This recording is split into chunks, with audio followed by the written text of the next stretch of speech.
नमस्कार, मैं अरविंद निषाद। आप देख रहे हैं यस इंडिया न्यूज। नजर डालते हैं कुछ अहम खबरों पर।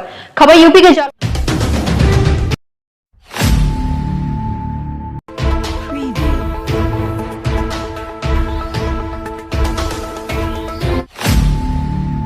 नमस्कार, आप देख रहे हैं यस इंडिया न्यूज।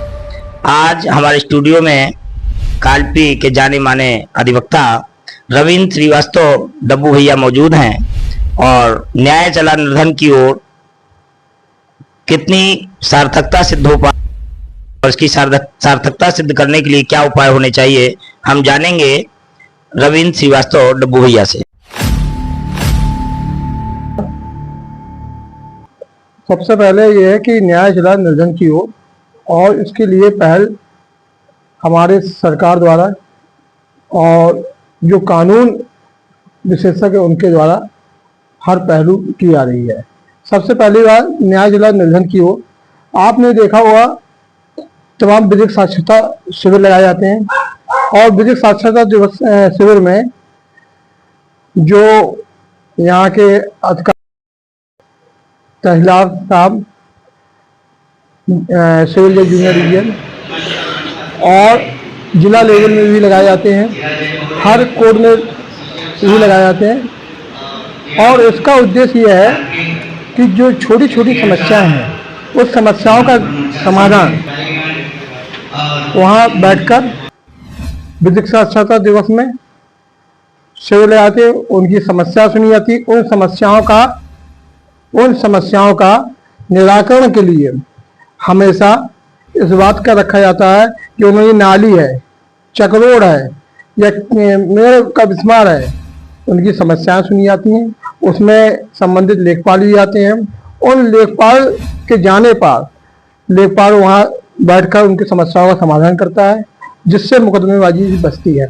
दूसरी बात, सरकार द्वारा संपूर्ण समाधान दिवस, थाना दिवस भी का आयोजन किया जा रहा है।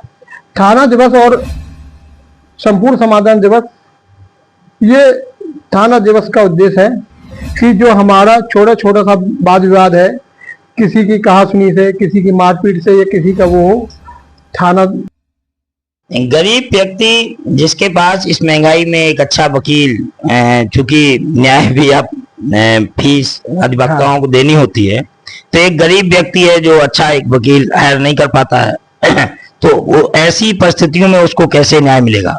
देखिए, कानून की व्यवस्था है, कानून में हर प्रकार की व्यवस्था है।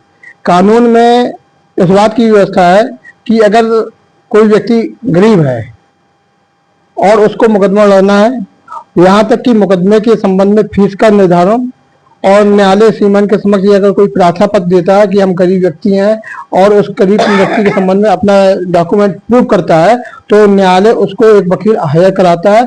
जो विधिक सहायता केंद्र हर जगह खुला है, और विधिक सहायता केंद्र में वकील भी है, और उस वकील न्यायालय के प्रार्थना पत्र देंगे और विधिक सहायता केंद्र के द्वारा वकील के माध्यम से आपके मुकदमे फ्री में लड़े जाएंगे।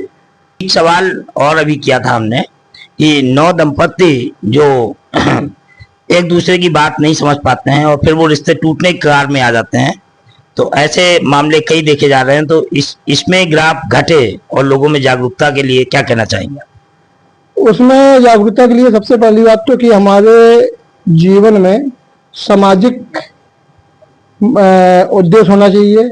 हम जो हमारे युवा हैं, लड़के लड़कियां हैं, वो अपने गार्जियंस की बात माने, और गार्जियंस को भी चाहिए कि अपने बच्चों की सही शिक्षा दें, किसी प्रकार का कोई बढ़ावा न दें।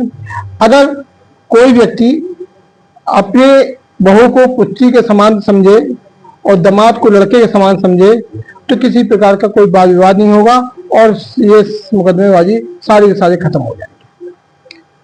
अच्छा, इसी के बाद एक अंत में हमारा लास्ट सवाल है कि एक अच्छे वकील और एक अच्छे मुवक्किल के क्या कर्तव्य होने चाहिए, इस बारे में आप? वकील को किसी भी पक्षकार जो वकील को किसी भी पक्षकार जो उसके पास आए, उसको कानून के दायरे में जो उसको एडवाइस है, उसका जो रिलीफ है, उसको अवगत कराना चाहिए। मुकदमे के सिचुएशन बताने चाहिए, मुकदमा किस पॉइंट में आपका कमजोर है और किस पॉइंट में आपका मजबूत है।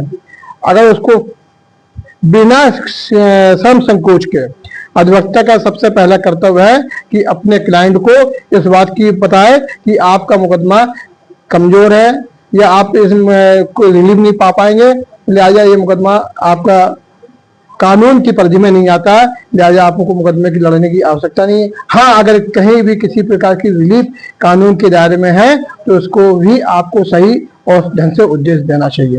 दूसरी बात, क्लाइंट का भी कर्तव्य है कि वकील के ऊपर विश्वास मानना चाहिए और वकील के विश्वास के आधार पर जो एडवाइस दे उसी को अडॉप्ट करना चाहिए। हाँ, और किसी प्रकार का कोई प्रेशर, किसी प्रकार का दबाव न बनाते हुए ये कहे ये मुकदमा दायर करें।